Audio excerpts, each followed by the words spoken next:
শুনলাম অভিজিৎ গঙ্গোপাধ্যায় আমার বিরুদ্ধে বলেছে, শুনলাম। তো ও তো একটা অশিক্ষিত আইনজীবী ছিল। ও কী করে হাইকোর্টের জজ হয়েছিল সেটাই এখন অনেক আইনজীবীর মধ্যে প্রশ্ন। ও যতদিন জজ ছিল কোনো জাজমেন্ট রিপোর্টেড হয়নি। আইনজীবী হিসেবে ভালো মামলা করেছে, তার কোনো জাজমেন্ট রিপোর্টেড হয়নি। বিচারে যখন হাইকোর্টের জজ ছিল তখন বিজেপির সঙ্গে লাইন করে ও জজ বিজেপিতে চলে গেছে, চক্রান্ত করেছিল কি করে চাকরি খাওয়া যায়, তার চক্রান্ত করেছিল। এখন চোরদের দলের, ডাকাত দলের, গুন্ডা দলের, ধর্ষণকারী দলের সর্দার হয়েছে। ওকে আমার একটা চ্যালেঞ্জ নেই, ও কতটা আইন জানে আমি দেখতে চাই।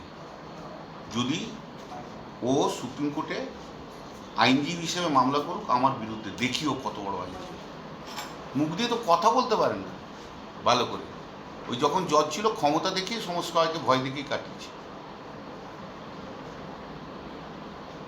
এইসব লোকগুলো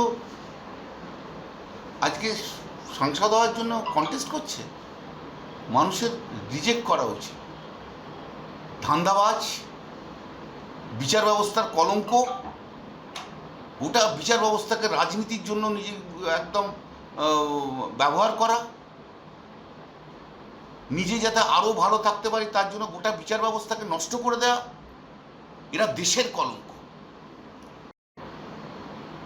শুনলাম অভিজিৎ গঙ্গোপাধ্যায় আমার বিরুদ্ধে বলেছে, শুনলাম। তো ও তো একটা অশিক্ষিত আইনজীবী ছিল। ও কী করে হাইকোর্টের জজ হয়েছিল সেটাই এখন অনেক আইনজীবীর মধ্যে প্রশ্ন। ও যতদিন জজ ছিল কোনো জাজমেন্ট রিপোর্টেড হয়নি। আইনজীবী হিসেবে ভালো মামলা করেছে, তার কোনো জাজমেন্ট রিপোর্টেড হয়নি। বিচারে যখন হাইকোর্টের জজ ছিল তখন বিজেপির সঙ্গে লাইন করে ও জজ বিজেপিতে চলে গেছে, চক্রান্ত করেছিল কি করে চাকরি খাওয়া যায়, তার চক্রান্ত করেছিল। এখন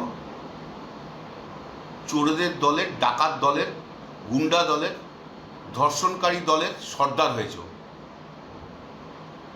ওকে আমার একটা চ্যালেঞ্জ নেই, ও কতটা আইন জানে আমি দেখতে চাই।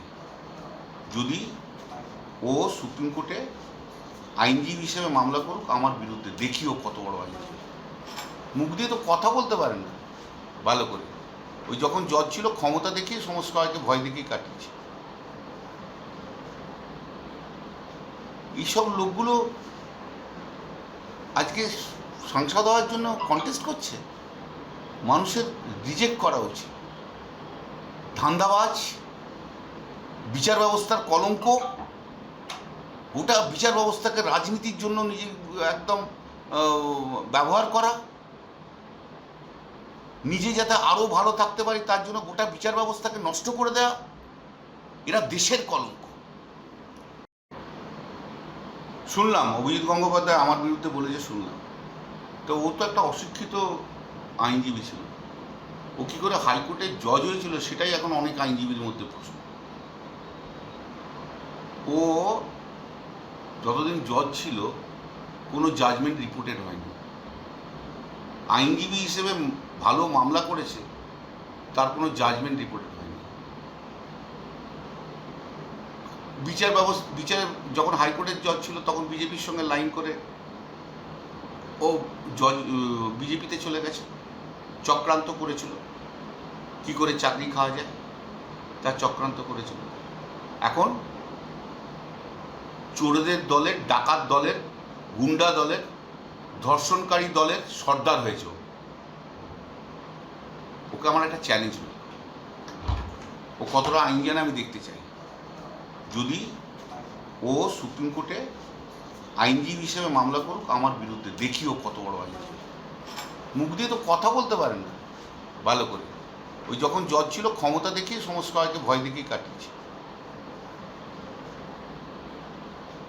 এইসব লোকগুলো আজকে সাংসদ হওয়ার জন্য কন্টেস্ট করছে। মানুষের রিজেক্ট করা উচিত। ধান্দাবাজ, বিচার ব্যবস্থার কলঙ্ক, গোটা বিচার ব্যবস্থাকে রাজনীতির জন্য নিজে একদম ব্যবহার করা, নিজে যাতে আরও ভালো থাকতে পারি তার জন্য গোটা বিচার ব্যবস্থাকে নষ্ট করে দেওয়া। এরা দেশের কলঙ্ক।